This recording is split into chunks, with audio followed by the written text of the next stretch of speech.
Good morning, everybody. Thank you for joining us this beautiful Saturday morning, Easter weekend. Today is Saturday, April 4th, and this presentation and the code associated with applying for the program will be good until next month's first Saturdays are out.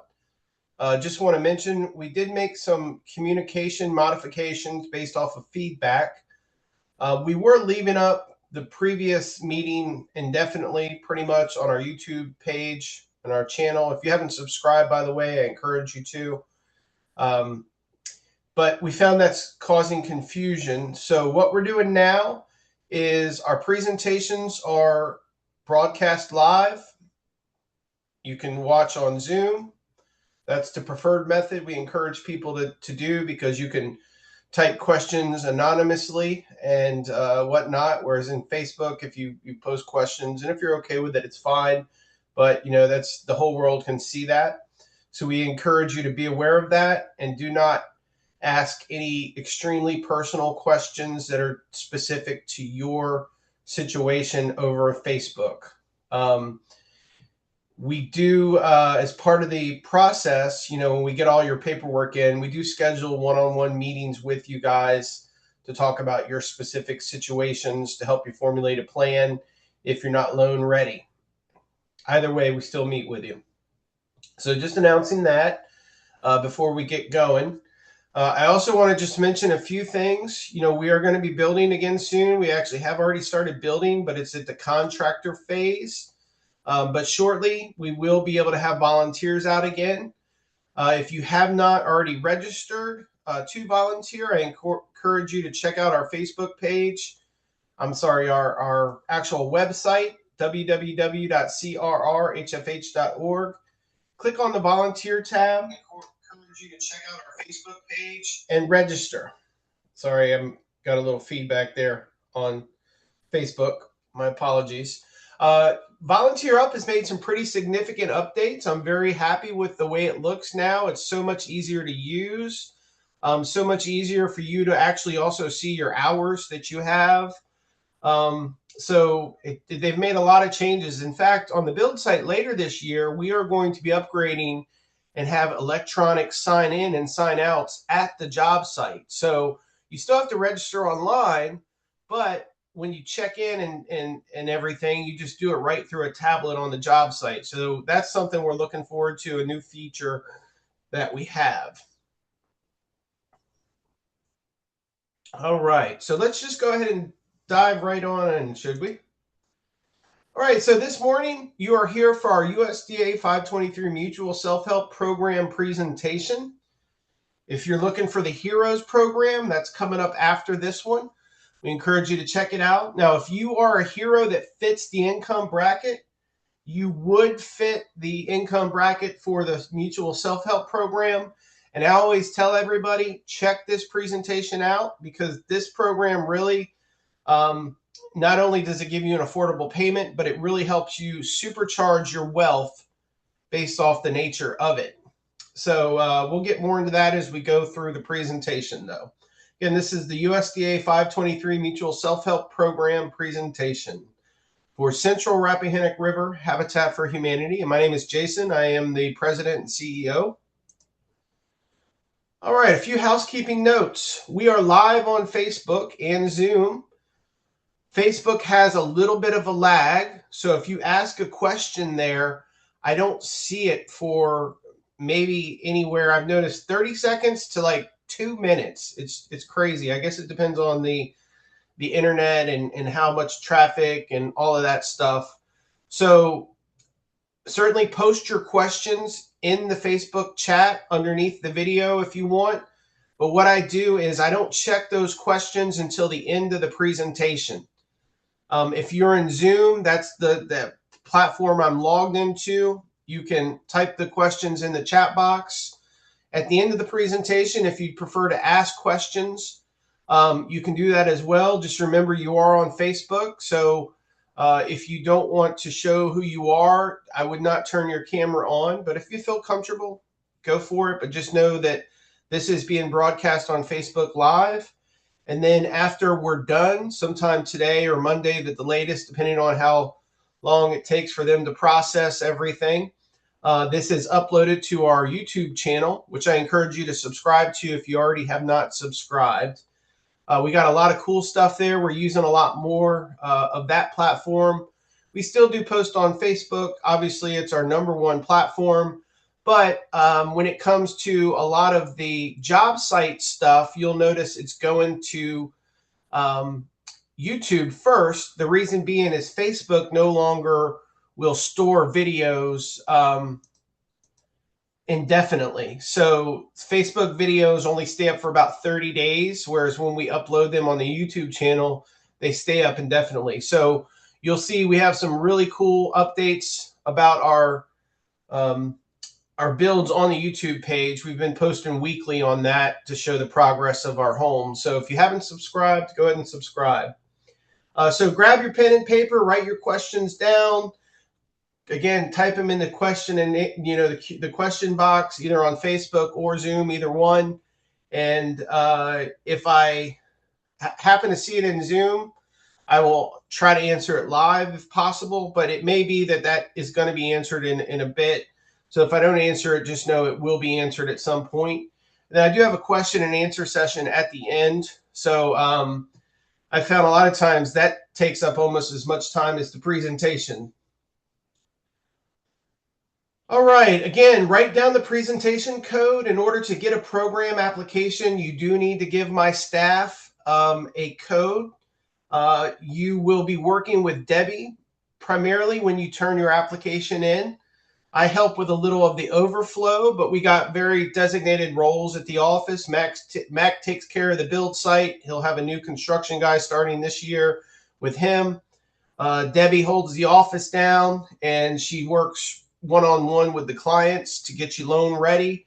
She packages your loan when the time comes, and she's just an overall whiz at pretty much everything she does. So, and then me, I am the one who does the presentations, raise the money, all of that kind of stuff. So we all got to roll. Sometimes I do help out with the loans if we happen to get a lot in. As well as some of the first initial meetings. I may sit in with you to just kind of let you ask questions about those as well. But primarily you do work with Debbie through the application process. And then she is the first point of contact pretty much once you've applied and beyond. All right, I want to mention you're applying for a program, not a loan, but the goal is to assist you to secure a loan at the appropriate time. So again, you're applying for a program, not a loan. There's a lot of reasons we do that. One is self-help. We start 8 homes at a time. I'll get more into that in a little while, but you have to wait for your next group to start. We got a group right now. The next group we're looking for, I want to be straight up, is for 2027. Of course, it's important to know if you wait till 2027, you'll be too late. You'll be applying for 2028 at that point in time. So now's the time to apply if you're interested. Very often, as much as half to 2/3 of our applicants are not loan ready when they come in, but it gives us time to get you loan ready. Most people, we can get you loan ready in 6 months. So now is the time to apply. Don't think, oh, it's not till next spring. If you wait till then, I promise you will miss out on 2027. And then you'll be looking at 2028. All right, so who are we? Many of you might know us as Caroline County Habitat for Humanity. We actually launched in 1996 as a single county affiliate. We are now serving 5 counties, and we do business as Central Rappahannock River Habitat for Humanity. We serve Essex, Caroline, King and Queen, Richmond County, and Westmoreland County.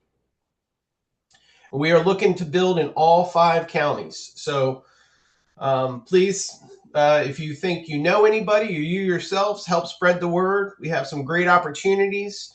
The more people we have interested, the more opportunities we can provide. We were founded internationally in 1976 by Miller and Linda Fuller down in Americus, Georgia. Kind of a local Christian hippie commune. It's still there, believe it or not, and they're still doing things. Locally, we launched in 1996. 2019 was a big year for our local affiliate. That's when we got approved for our first USDA 523 mutual self-help grant. And we've been a provider of that program since then. And we continue to, we're going to be doing it from now on. We believe it's one of the best ways to build housing and wealth for our clients and our community.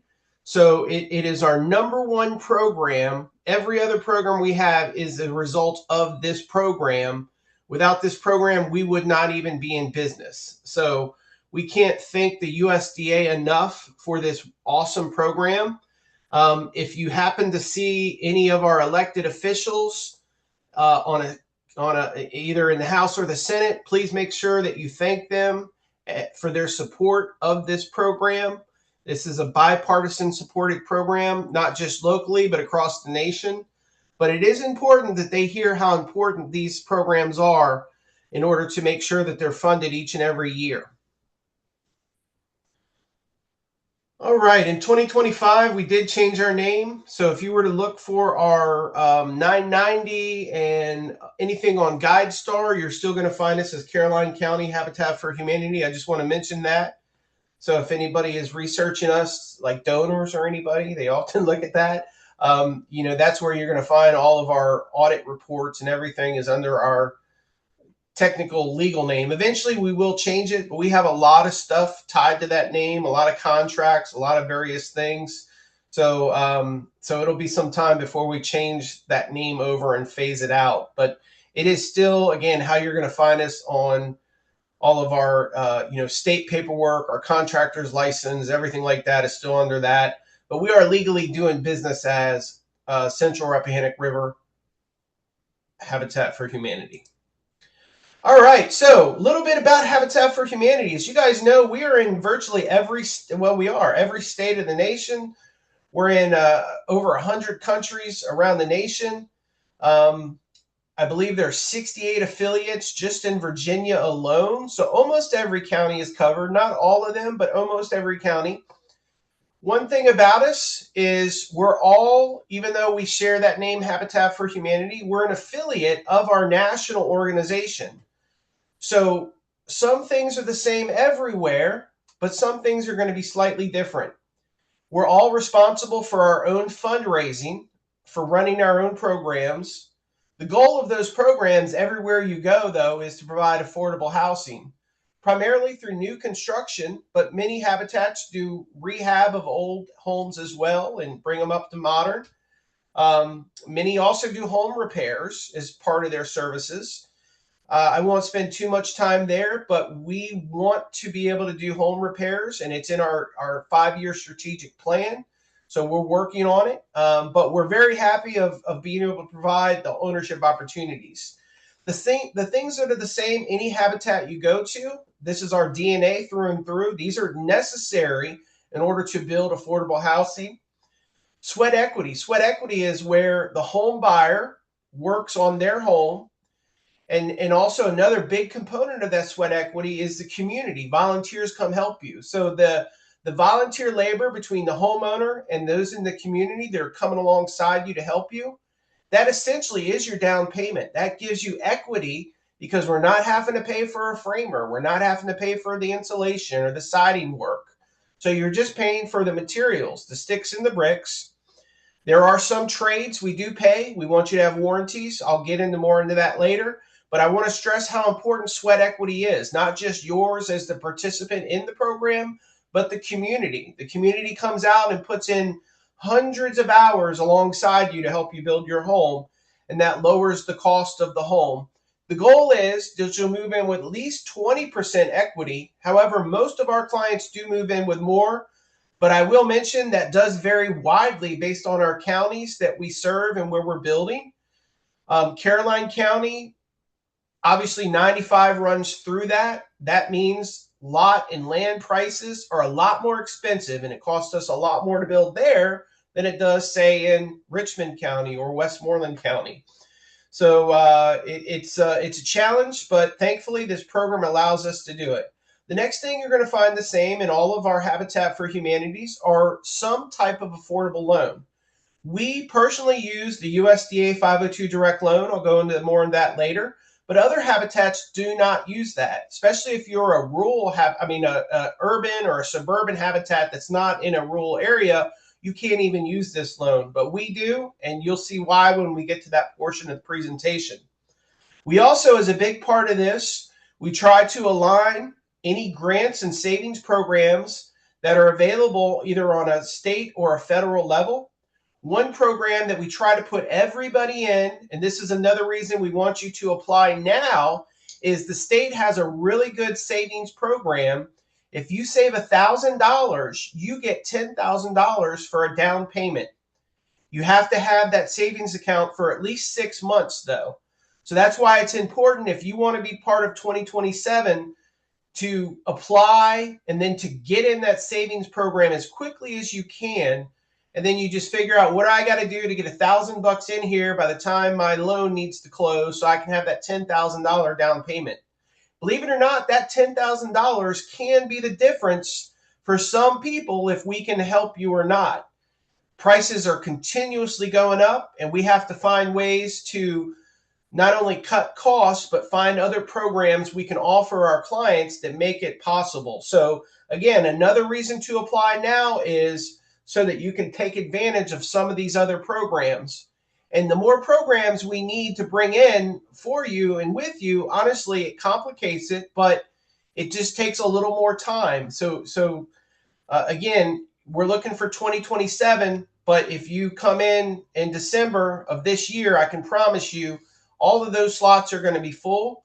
I pretty much expect, in particular for Caroline, some of our other counties, we haven't built as quickly. We haven't built as many, so we're not as well known there yet. Caroline County, I suspect all slots for 2027 will be full by the middle of the year. And then we'll start building our list up for if anybody drops out of the program, either voluntarily or they have to because of credit or something. We need to have people to put in their place. And so anyway, it's again imperative. If you want to get in this program and have an affordable home, you get in, you apply as quickly as you can. All right, so we're here again this morning to talk about our self-help housing program. It is our bread and butter. It combines sweat equity, which I already shared with you what that is, with the USDA 502 direct loan to make home ownership possible. We get 5 to 8 households. They all agree to build one another's home. Nobody moves in until everyone does. We assist you, and the community assists you in building your home. You are a very much active partner in this, hence the title Self-Help Housing. And we'll go through that more of what that means. But I do want to let people know it is very much a cooperative program where you put in just as much time as the other people in the other households. You all agree together, and I'll go more into that as we go along, but you sign a mutual labor agreement.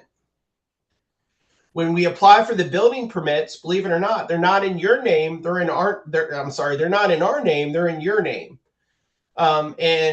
So it's important, again, that you understand that, and I'll talk more about that as we go along. And if you have questions, again, type them in the box.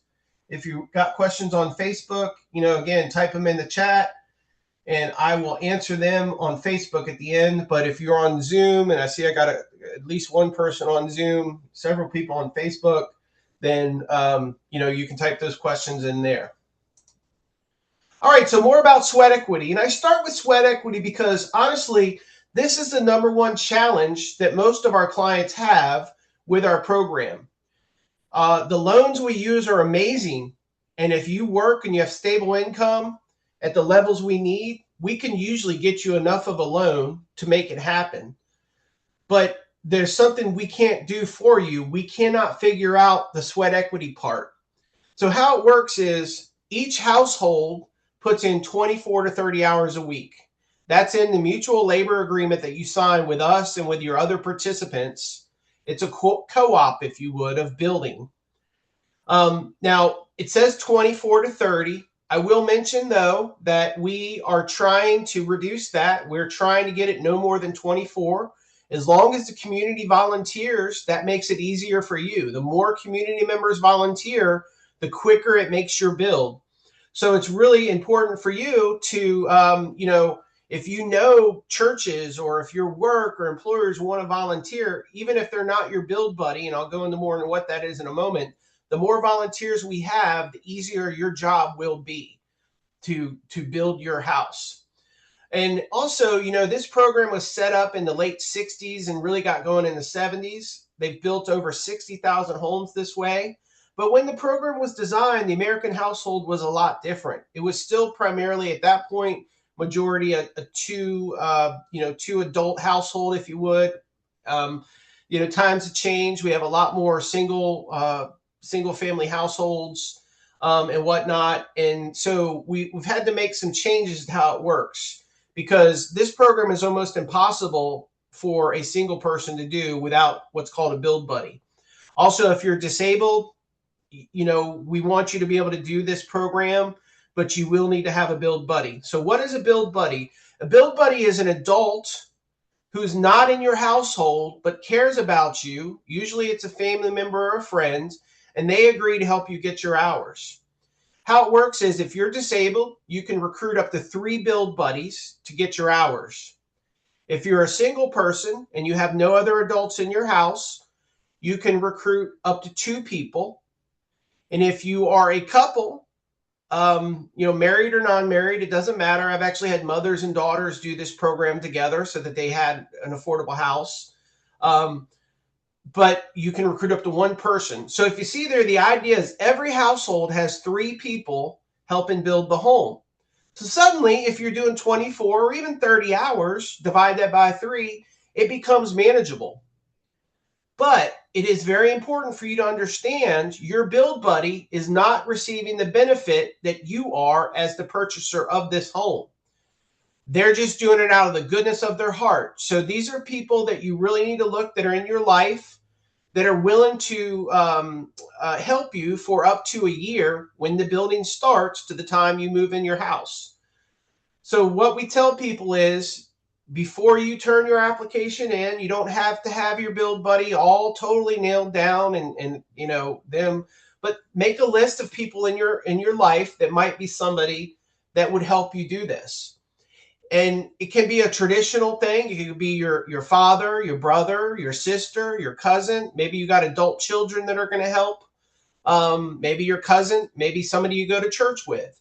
But something that I have seen work in a lot of other places around the nation that do this is, and again, I'm giving you tips here because this is going to be the number one reason why, if you don't apply, if I did a survey, this is going to be the reason why. So I want you to understand that there is always a way. You just may have to think outside of the box. So you might have some coworkers, you might have some friends that, make around the same money as you, and they too also might be struggling for housing.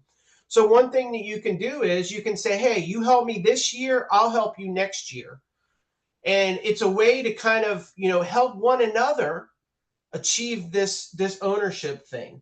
I want to mention you're moving in with at least 20% equity. So to give you an example, pretty much the minimum housing price I have in Caroline right now is starting at $300,000. So that means you're moving in typically with at least $60,000 equity. So that's what you get for putting in your sweat, for putting in your time. And again, this is why your build buddies are so important. They don't have that, but yet they're going to show up for you. So you really need to make sure that you're thanking these people, that you're encouraging them, but also most important of all, before you even ask them, it's important that you write down your schedule when you work.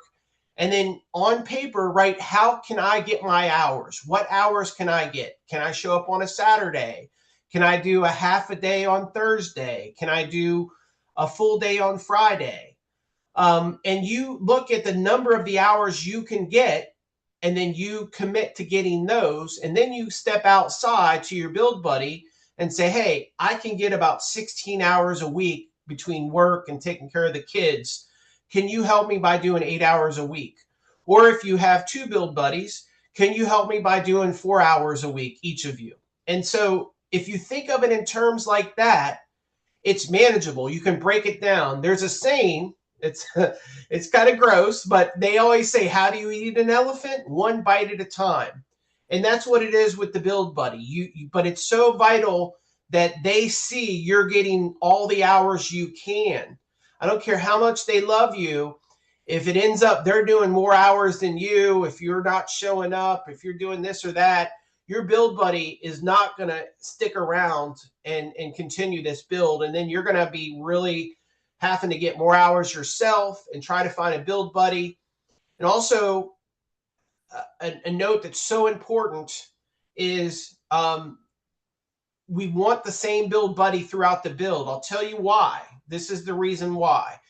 I found if people understand the reason why, oftentimes they get it. They don't just think we're just being jerks just to be jerks. So how this program works is we dry one house in, and then we move to the next one and dry it in, move to the next one and dry it in. And dry it in means essentially getting it underneath a roof so that the weather can't hurt it. You may have windows in, you may not, but basically it's the shell of the house that's weather tight, that is protected.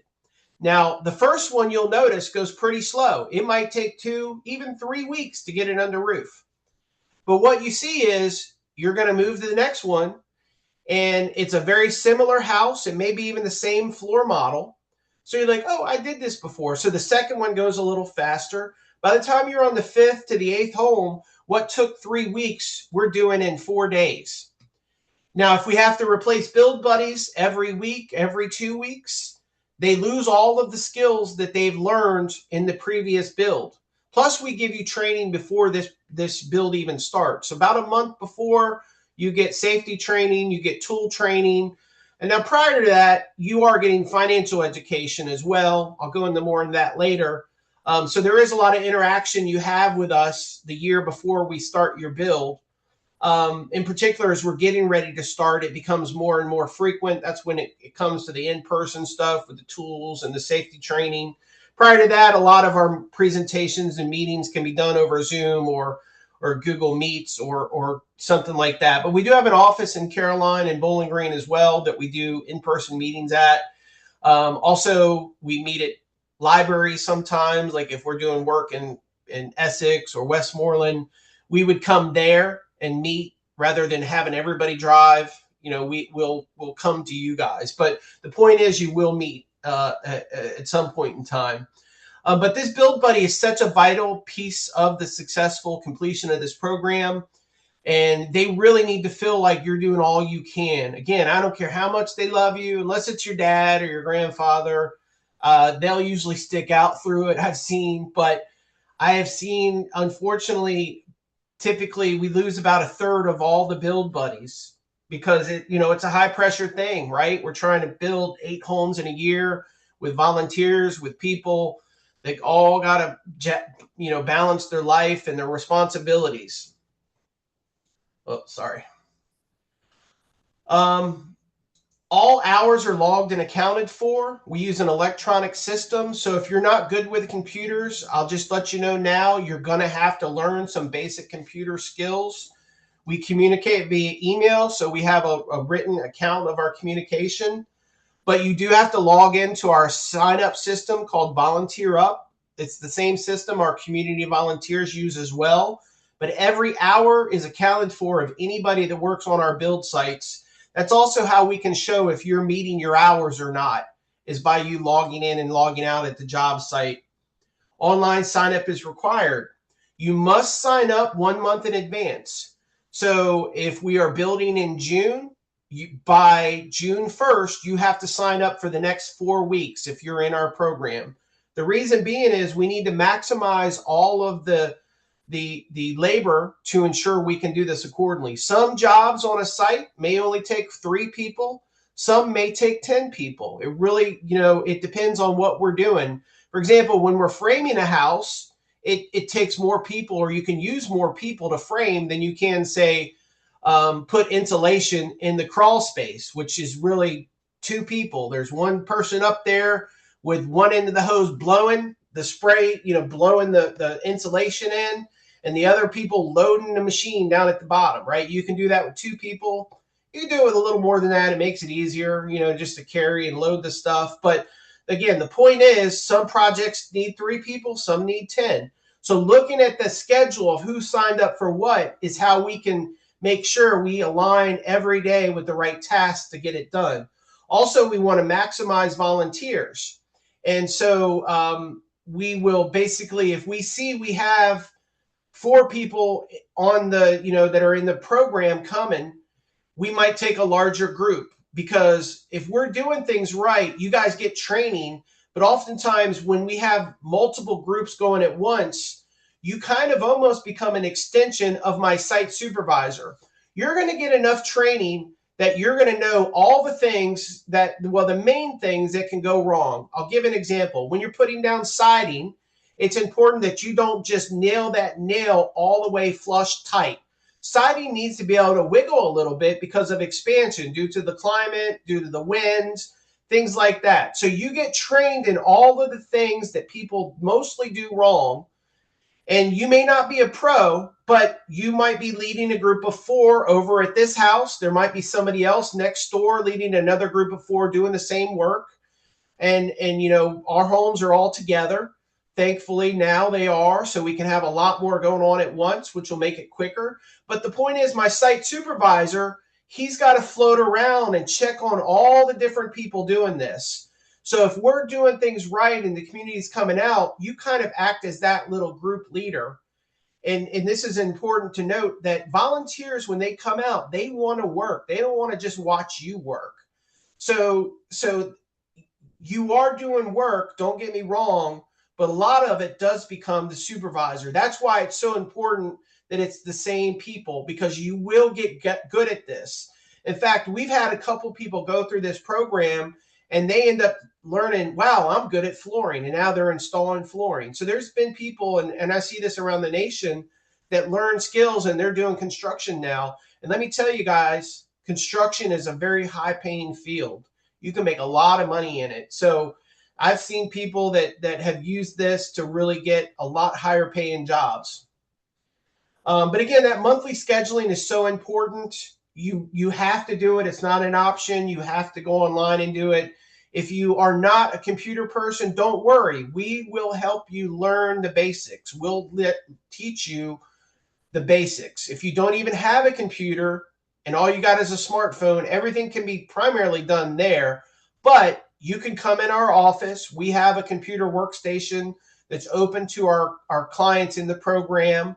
And you can use those and we'll train you. If we can't train you, we can refer you to community partners that do have computer training and stuff like that. But basically, you really just, if you can use an email, if you can log in to volunteer up, that's going to be all you need to do on computers. So I don't want people who are not computer savvy to feel like you can't do this. I promise you, if that's the only barrier in your way, it's going to be smooth sailing. We will help you. We'll get you through it. That's what we're here to do. We're here to remove any barriers that you have that would make it so you can't successfully do this. But again, I mentioned you got to have a plan to get your sweat equity. It's so important, again, that you know what hours you can get and you get those hours, because your build buddies, they're not moving in with the money like you. And if they are related, I would tell you that usually is the number one success. Very often, many of us have, a retired uncle or a grandfather, or maybe your dad is retired. And I'm telling you, retirees have sometimes been the best absolute build buddies we've ever had. Oftentimes their schedule is a lot easier. And quite honestly, from our group, what we found is getting the self-help participants there during the week is a hard thing, because a lot of you guys work Monday through Friday or Tuesday through Saturday, during when we build. We primarily build Wednesday, Thursday, Friday, Saturday. There are sometimes is, again, I'm mentioning this, that we can do evening hours. That's mostly towards the end. If you think about it, you can paint inside a house when it's dark, things like that. But what you have to understand is my staff, they're on salary, but they can't start at 8 in the morning and go till 10 at night. So if we're going to do evening hours, that's a discussion we have with the group to make sure we can get it done. So I just like to mention that. But as much as we can, we try to accommodate everybody's hours as a group. But it has to be enough people to make it worthwhile, right? We can't have my site supervisor there supervising one person, right, doing stuff in the evening. So you got to have a certain number of people to make sure that it's enough of return on the investment. Because guys, my site supervisors, if you're in construction, they make good money, and so we have to utilize and keep that in mind. And if I try to make them, most of the people that work for Habitat are very much, it's not just a job, but everybody will get burnt out if they're putting 50 hours in every week. And you guys do it for a year, right?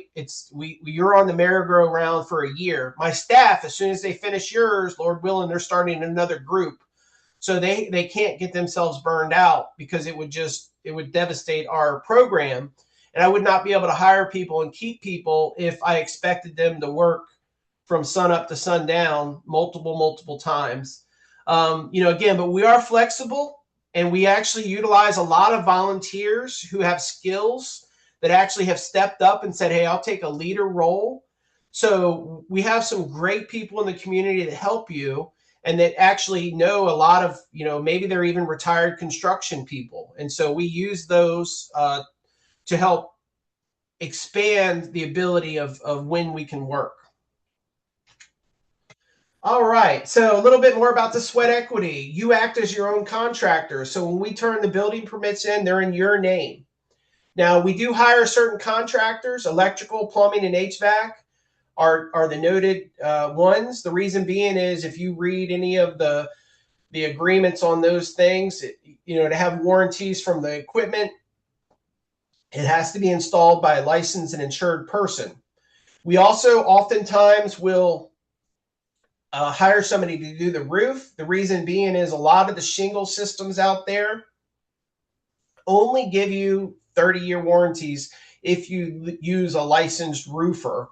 That way they know it's being installed properly. That sometimes we'll do roofing, but it's also very dangerous. So we try to avoid that at all costs, but we have done them. I never say never. Maybe we're doing a roof on a shed is an example, but there are times we've done it, but we're trying not to do that because it is dangerous. But we do have all the equipment to do roofing. We have an automatic lift to lift shingles up to the top. We have all the tools to do it.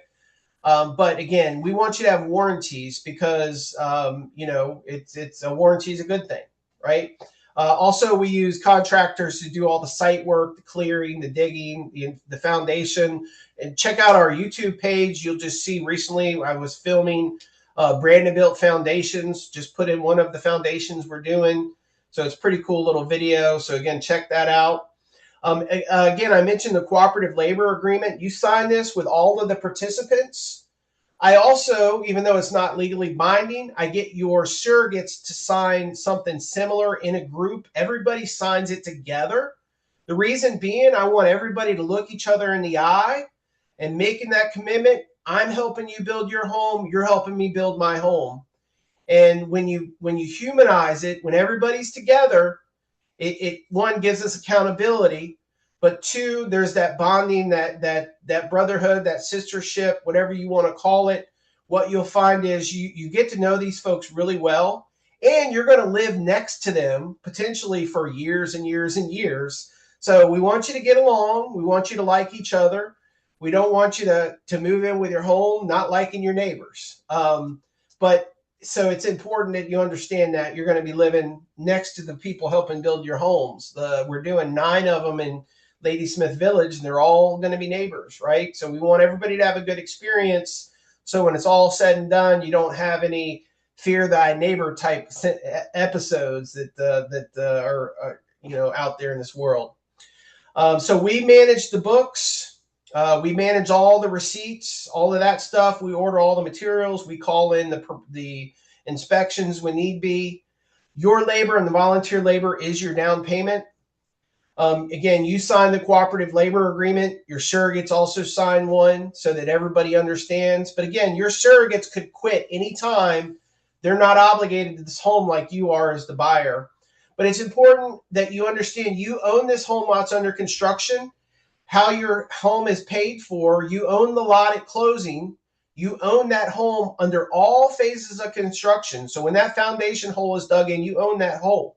When it's time to pay for the labor of the contractors or buy materials, there's a special account the USDA has. It's a USDA account. It has a USDA place where the USDA has to sign it, and you have to sign the check. So we present you with the invoices. We say, this is what's due. You need to pay this. You sign the check. Then we go to Richmond. They sign the check. That's how people get paid. In fact, in the cooperative agreement, there is discussion about payments, right? You have to show up regularly. It's anywhere from twice a month to once a month. There are certain times of the build, the beginning and the end, we're purchasing a lot of stuff. In the beginning, it's a lot of big stuff. In the end, it's a lot of little stuff. But because of that, we may need to have you sign checks twice a month. But in the middle, all of that, usually it is once a month, but sometimes it can be more. So you need to find a way to get to our office to sign checks with Debbie or another appointed person that might be meeting in her stay if she's not there or available. We have volunteers that even help with the office. And if anybody's listening, if you want to help with the office, let us know. We're always looking for more people to help out there. It's great for retired people that want to stay engaged. But you have to show up to sign the checks. If you don't show up to sign the checks, we're going to have to stop building your home. Now, you own it while it's under construction. So in the labor agreement, this is what it says. If you fall behind 15 hours, we stop ordering your materials. If you fall behind 30 hours, we stop building your home. If you fall behind 45 hours, you unfortunately are kicked out of the program. But you own that home as it is. When everybody else finishes their home and they got to make their first payment, you don't make payments till you move in, then you're going to have to pay for however much you've used of your loan.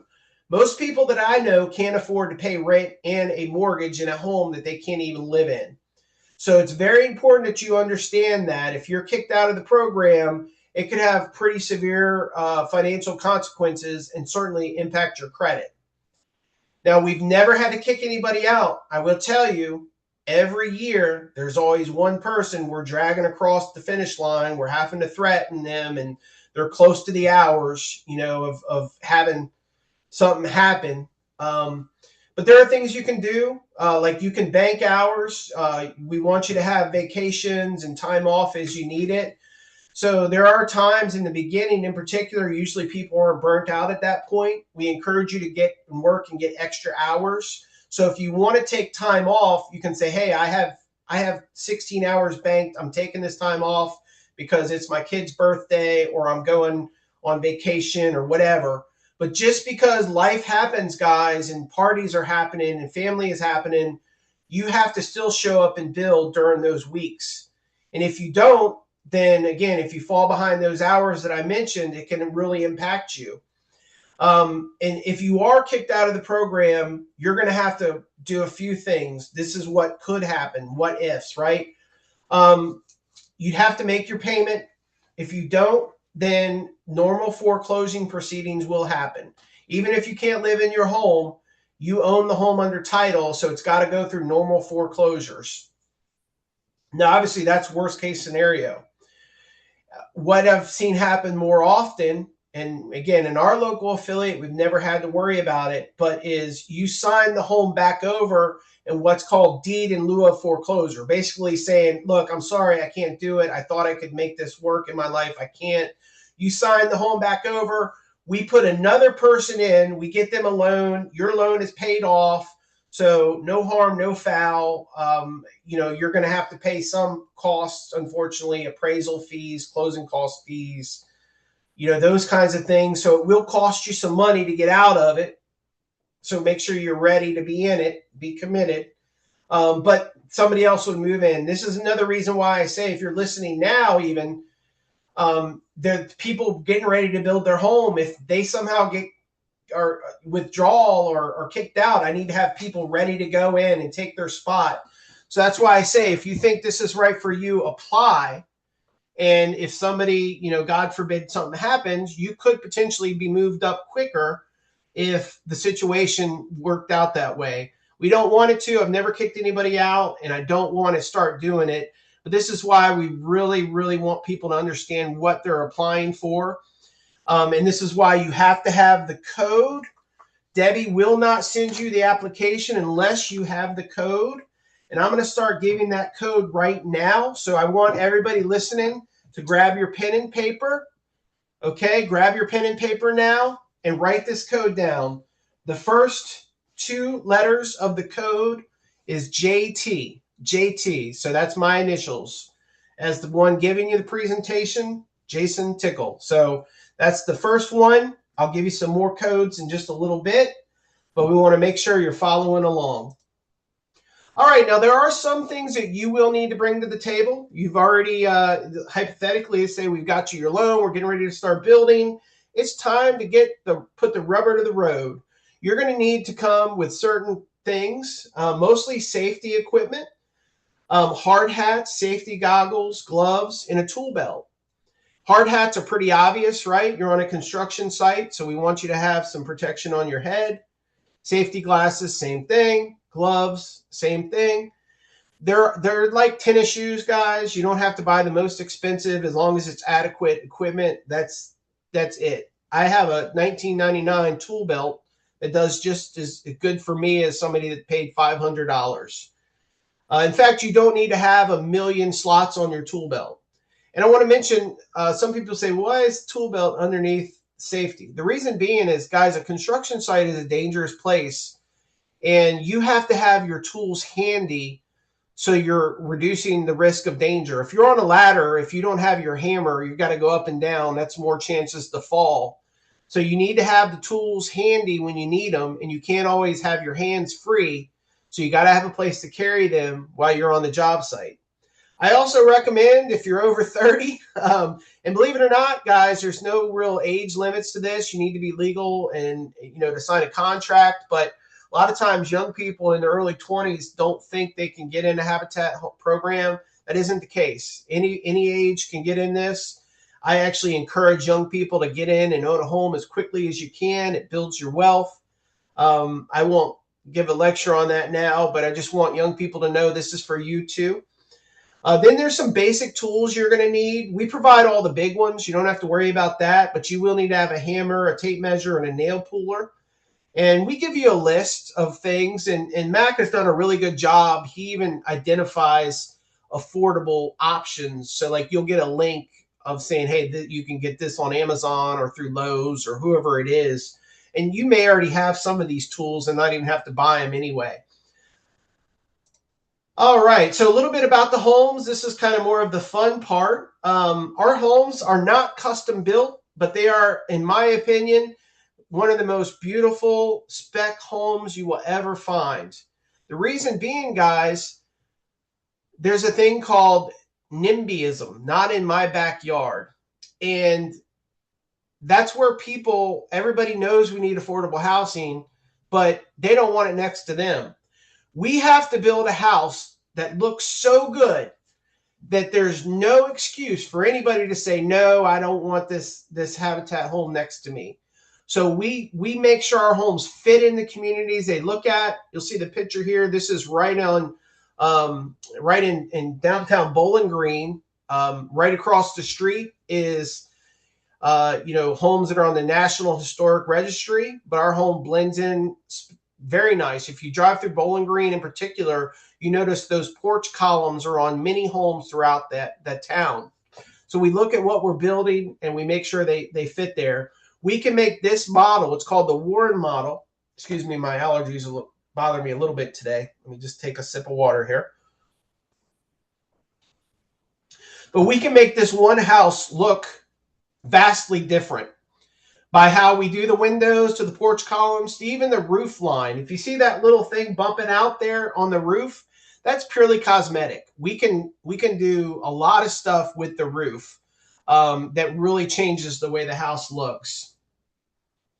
All of our homes are age in place and energy efficient. Also, we want to build a home where you live.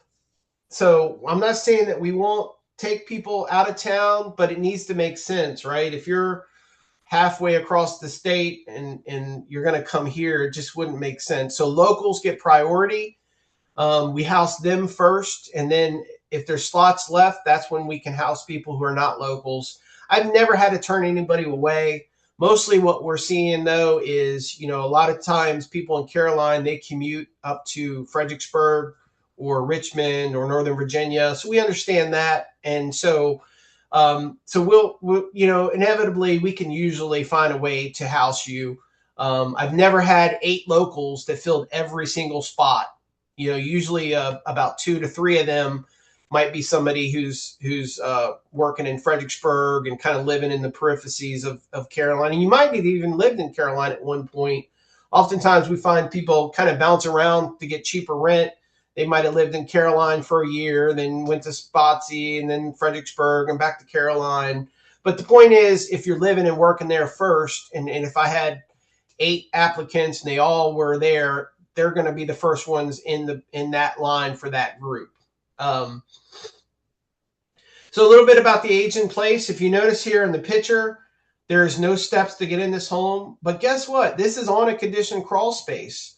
We've designed a new foundation process that essentially allows the home to be inset. So it meets the grading codes that are necessary. And then we can just have a gentle sloping sidewalk. So this way, as you age and you get older, you won't have steps to worry about. Most of the time, we found our Habitat homeowners do stay in their homes for life, maybe not always, but this design is needed throughout the country. I won't spend too much time on it, but guys, if you didn't know it, when you're over 67 in our nation, you go on public health care essentially. And so there's a big shortage of housing for people who are seniors. Now, this is great for people who are disabled. Our homes are what's called ADA adaptable, meaning that if something happens, you can adapt it for a wheelchair. All of the doors are already 36 inches. One of the bathrooms is large enough for a wheelchair to go in and turn around. So if something happened to you, you ain't got to knock down walls. You might have to change a toilet for a handicap toilet or a roll-in shower, but you're not going to knock down walls. And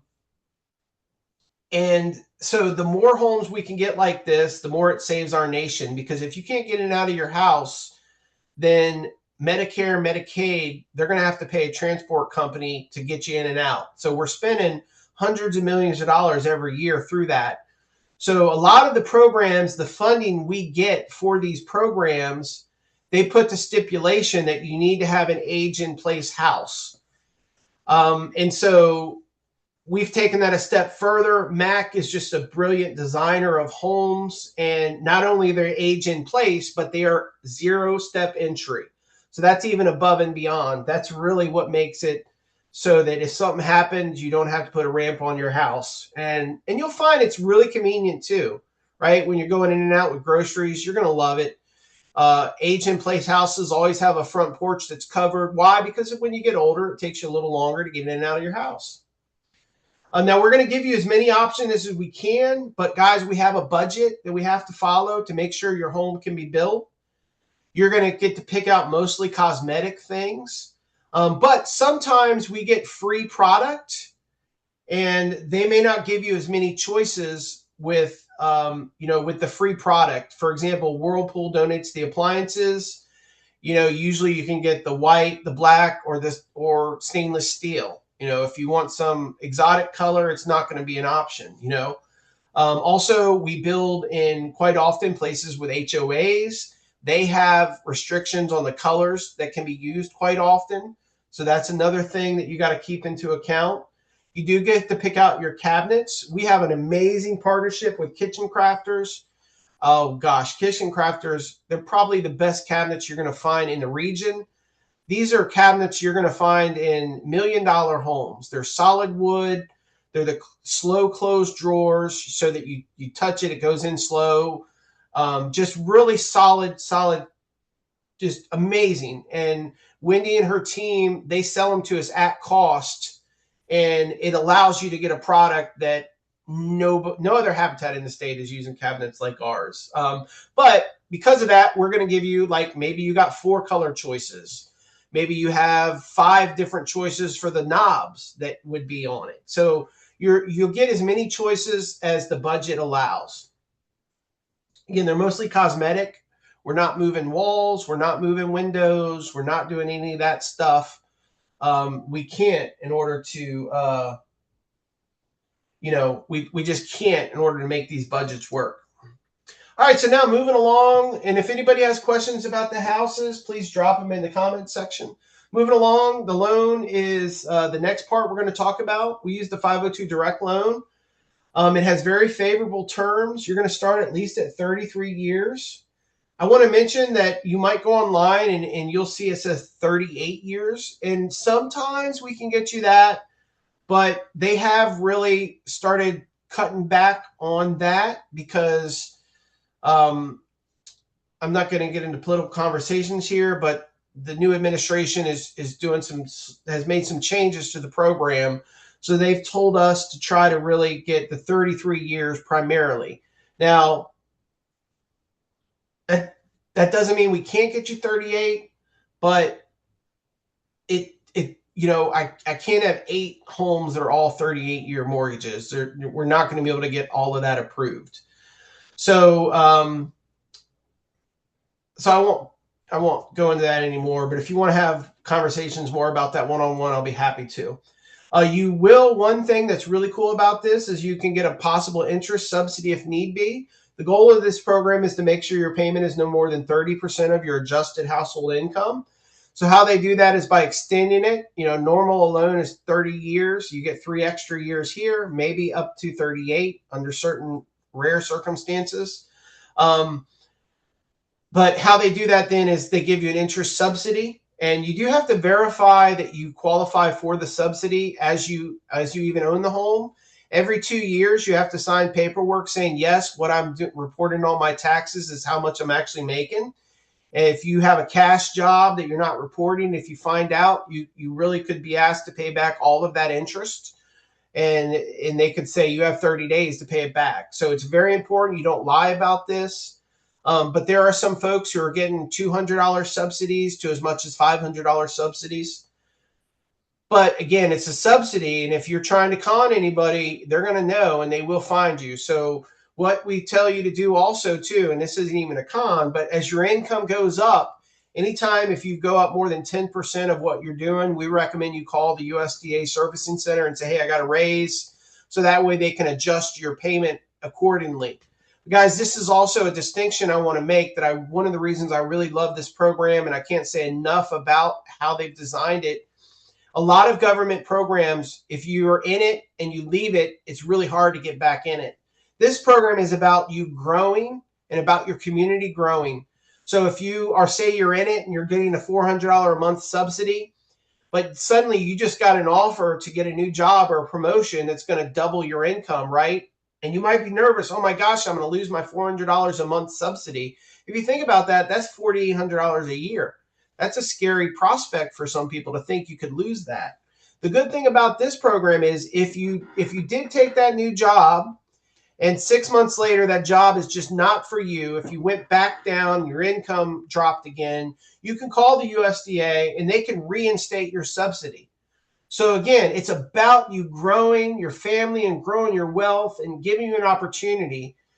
They don't want this opportunity to shut down other opportunities you have. So this is one reason I really, really believe in this program.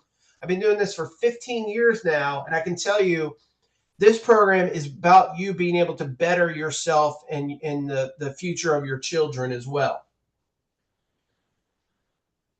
Your payments are made directly to the USDA.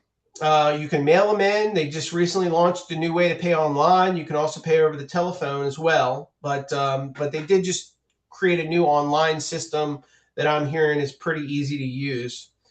Income requirements have maximums and minimums. The maximums are set by the USDA. I'll go into those in a minute. But the minimums, those are set by your market conditions. What does it cost me to buy a lot? What does it cost me to build the home?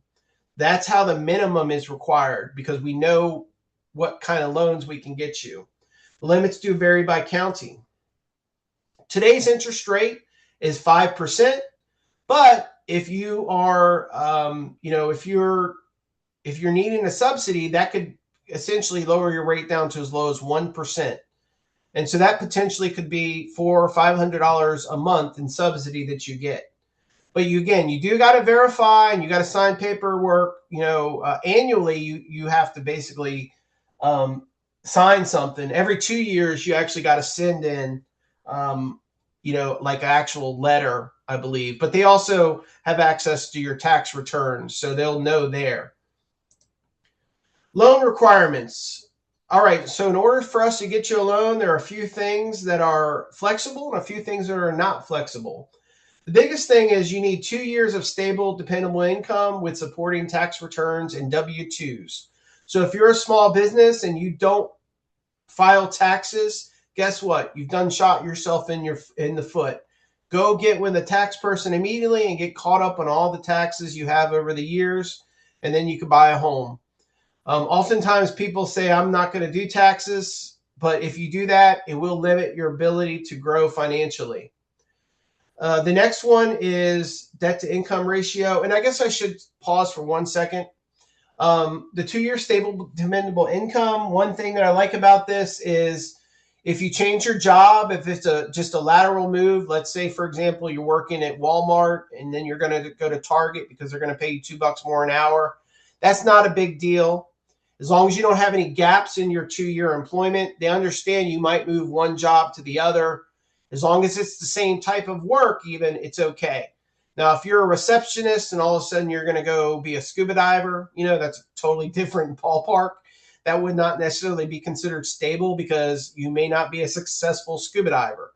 And I'm using obviously a silly example for illustration purposes, but if it's the same type of work, good to go. Not the same type of work, not good to go. All right, the next thing is debt to income ratio. Your home payment and your other debt cannot exceed more than 42% of your payments. In the program application, we actually send you an Excel spreadsheet that will calculate your debt to income ratio for you.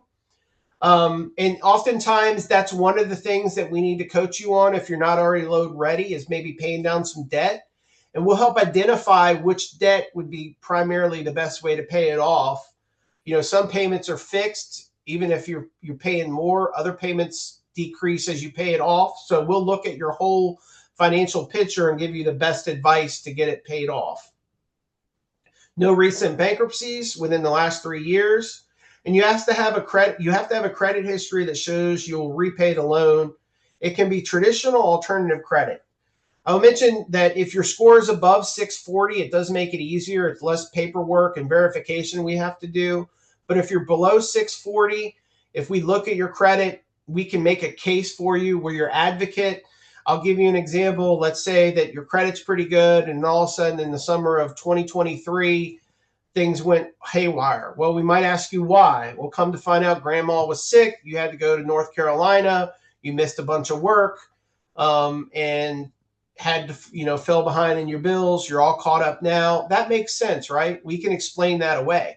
Now, if you've never paid the bills on time, there's not a lot of explaining we can do there. An alternative credit, that is, believe it or not, some people do not use credit. And so we have to show that you are still capable of making the payments. So we would need to maybe show that you're paying your rent on time, or that you're paying your healthcare insurance on time, or your cell phone bill. We have to give them 3 lines of credit to show you're paying things on time. All right, income limits and minimums. All right, in Caroline County, they do what's called income bundling for everywhere. So if you see on this chart, household size 1 in 4 and 5 to 9. So if you're with 1 person or 4 people in your house, you cannot make any more than $86,550 in Caroline. Essex is $63,100. Westmoreland, $72,500. And then if you drop down, and you guys can read the charts yourselves, if you drop down, if you're a larger household between 5 and 9, those are your limits. I do mention this, that if you are a larger size family and you need more than a 3-bedroom home, It's not impossible, but it is a lot harder. The reason being is,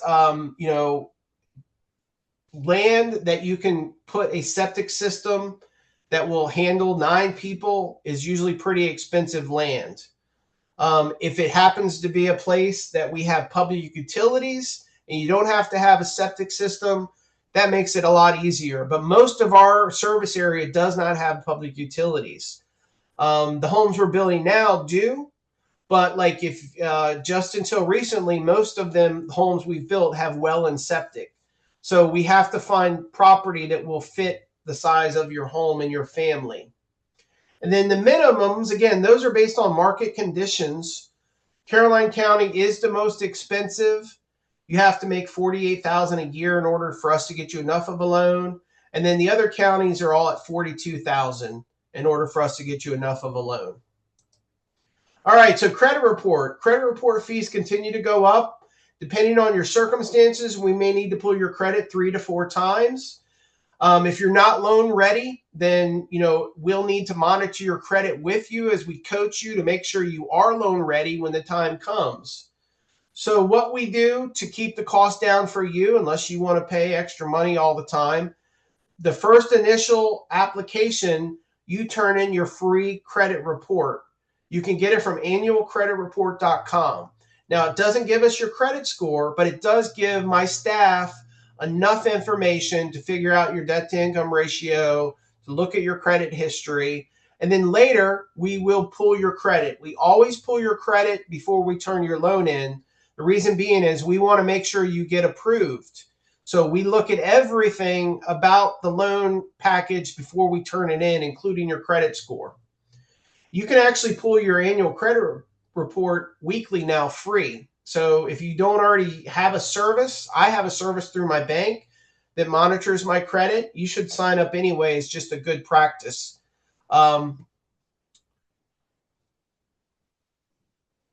So that's important to know. All right, we will again turn your credit in before. All right, now there is some education requirements beforehand. Everybody will have to take a first-time homebuyers class. Usually most people do that online, but there are some in-person ones that we can share as you go along. In-person are usually all day long on a Saturday, where the online, you just do it at your own pace. And, you just watch a video and answer a few questions at the end, and then they give you a certificate. We do some education that's not in that. For example, we do some maintenance stuff. We do some other basic training with you before you start building. So you definitely will have some. But guys, there are sometimes some programs out there, down payment assistance and other things. They may have requirements for you to go get additional, for example, HUD counseling is a big one. So that wouldn't be necessary for everybody, but as we look at your package, we say, hey, you're going to need to do this or that in order for us to make it happen. So there could be more training that's required. It's always based on the funding that we use. The more funding we bring to the table, usually the more strings there is attached to, not just on my side, but on your side too. So you may have to do more education. But for the most part, usually the Virginia Housing Homebuyer Education class is enough. How long does it take? Well, you're applying for a program, not a loan. The goal of the program is to get you a loan, to get you loan ready, and to have a lot and a home that can be built within your budget. The bill from the time we close on your loan to the time you move in can take up to 12 months.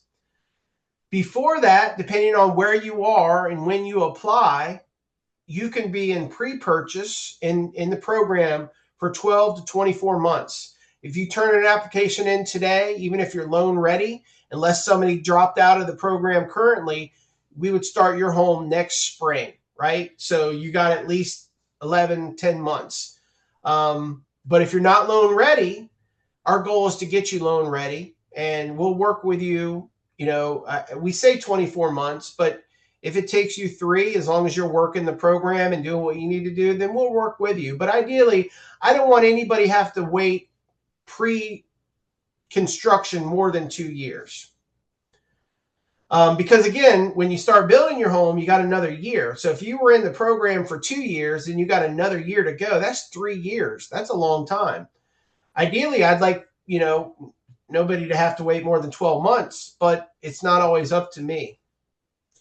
So if you're not loan ready today, we put you in the Home Buyers Club. That's where Debbie or other folks that work with you as assigned would help you come up with a pathway to get enough of a loan to qualify.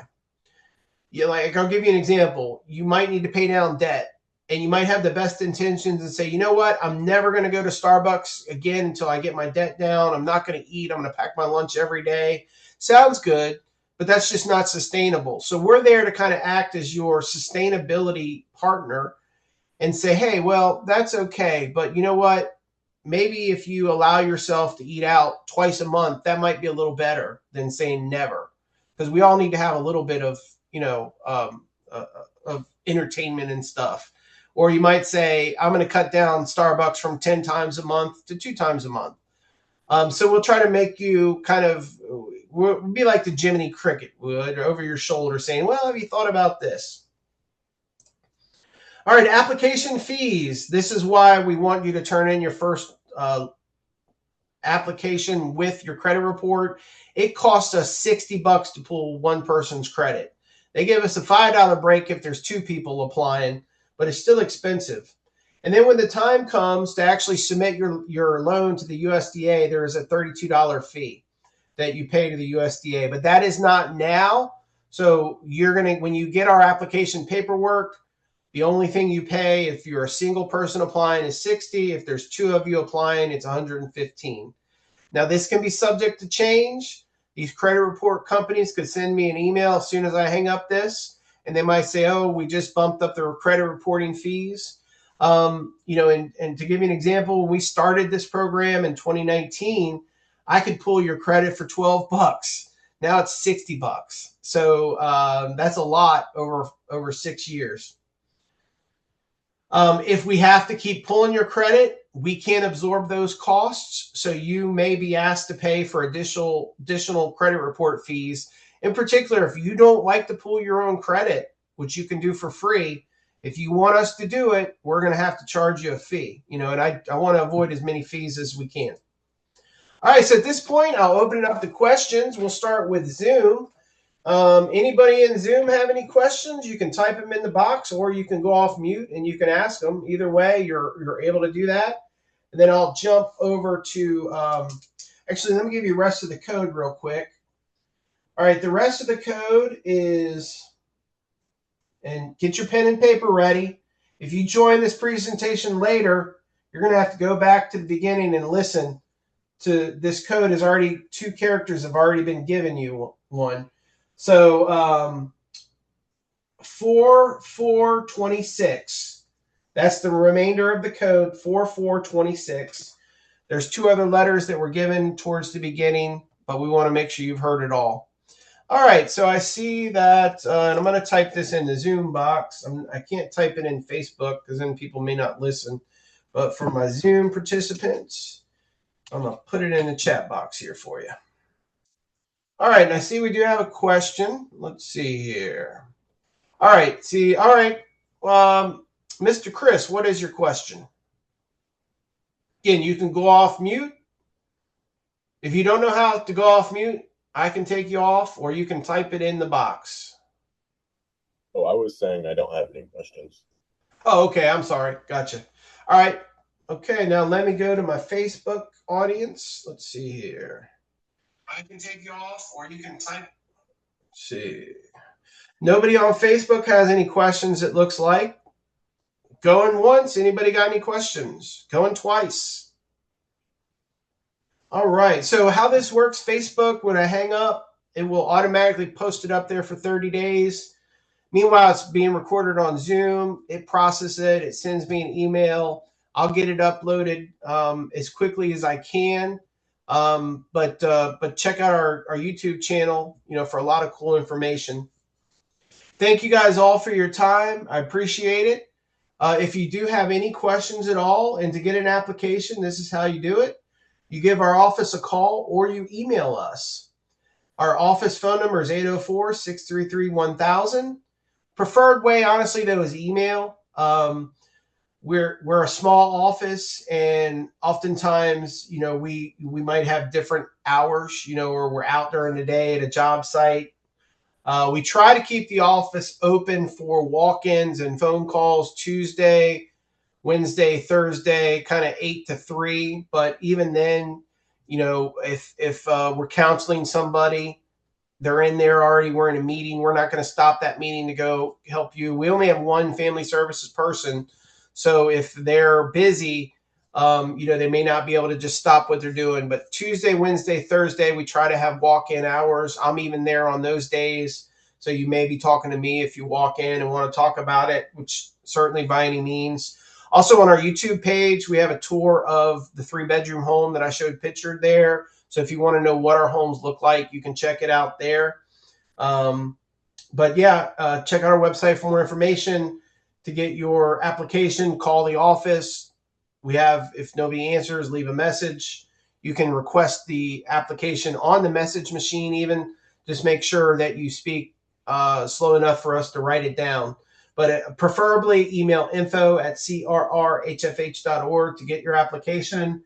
And that will start your communication with Debbie, who's just amazing. She's got a heart for you. She wants to see you in a house, and you can start to email her back and forth. I will tell you this, we can only answer so many questions until you've turned an application in.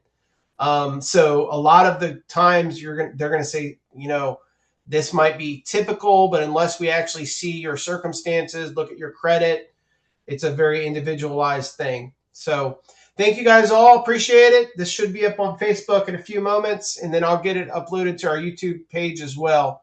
Thank you all. Have a great day.